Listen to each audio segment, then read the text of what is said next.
আসসালামু আলাইকুম। আমি গাজী সাদাত হোসেন আরিফ। আশা করি সকলে ভালো আছেন এবং সুস্থ আছেন। আজকে আপনাদের মাঝে আসলাম একটা বিষয় নিয়ে।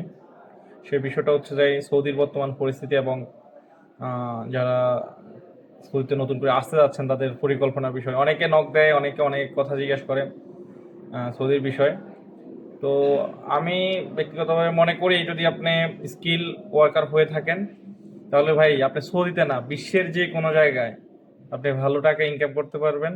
ইনকাম সোর্স রেডি হয়ে যাবে, জব আপনার জন্য রেডি। জাস্ট আপনি ওইখানে যাবেন, ইন্টারভিউ দিবেন, যোগ্য মনে করবে, সাথে সাথে তারা আপনাকে নিয়ে নিবে। অনেক ভ্যাকেন্সি খালি আছে, অনেক অনেক অনেক অনেক ভ্যাকেন্সি খালি আছে। আমি ভাই ভিসা ব্যবসা করে না, আমার থেকে ভিসা নেওয়ার কোনো দরকার নাই। আমি ব্যক্তিগতভাবে যা ভিসা বা সরাসরি কোম্পানির মাধ্যমে নিছি এটা হচ্ছে আগের বিষয়, এখন সৌদি নিয়ে টোটালি কাজ করতেছি না। তো আমাদের যারা মানে শুভাকাঙ্ক্ষী আছে, যারা আমাদের আত্মীয় স্বজন আছে, তারা জিজ্ঞেস করে। তো তাদেরকে আসলে সবগুলারে তো একসাথে বোঝানো সম্ভব না। আমি ভিডিওর মাধ্যমে আপনাদের বার্তা দিচ্ছি যে আসেন, স্কিল অর্জন করেন। আপনি টোটো করে সারাদিন ঘুরবেন, এরপরে যে যে কোনো একটা কান্ট্রিতে আসবেন, কান্ট্রির দোষ দিয়ে দিবেন, ওই দেশটারে দোষ দিয়ে দেবেন এখানে চাকরি নেই। আরে ভাই, আপনি স্কিল ওয়ার্কার না, আপনি স্কিল অর্জন করতে পারেন নাই, যার কারণে আপনার চাকরি নেই। আপনি চিন্তা করেন তো, আপনি কি, আপনি সৌদিতে আছেন, আপনি আমার ভাই, আপনি সৌদিতে আছেন, কিন্তু আপনি কোনো চাকরি করেন না, কাজ নাই বাজ নাই বলেন, কিছু নাই আপনার। তো আপনি নিজেকে প্রশ্ন করেন যে আমি আসলে কি কাজটা জানি। কিচ্ছু জানেন না আপনি। আপনি ওই যে একজন আশা দিছে আপনাকে কফি শপে আপনি চাকরি করবেন, ওই আশাতে চলে আসছেন, কিন্তু কফি শপে যে 14 ঘন্টা থেকে 16 ঘন্টা ডিউটি, সেটা আপনার মাথায় নাই ভাই।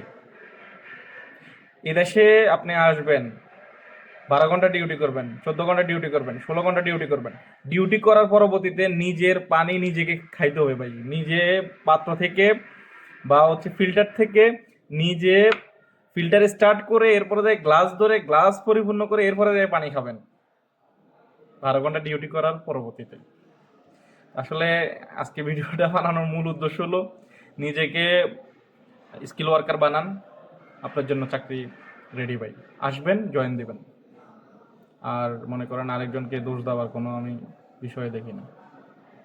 আমি ব্যক্তিগতভাবে মনে করি যে আপনারা স্কিল অর্জন করে এনি কান্ট্রি, যে কোনো কান্ট্রিতে যান, দেশের রেমিটেন্স শক্তি বাড়ান, এবং আপনাদের জন্য অন্তর থেকে দোয়া রইল।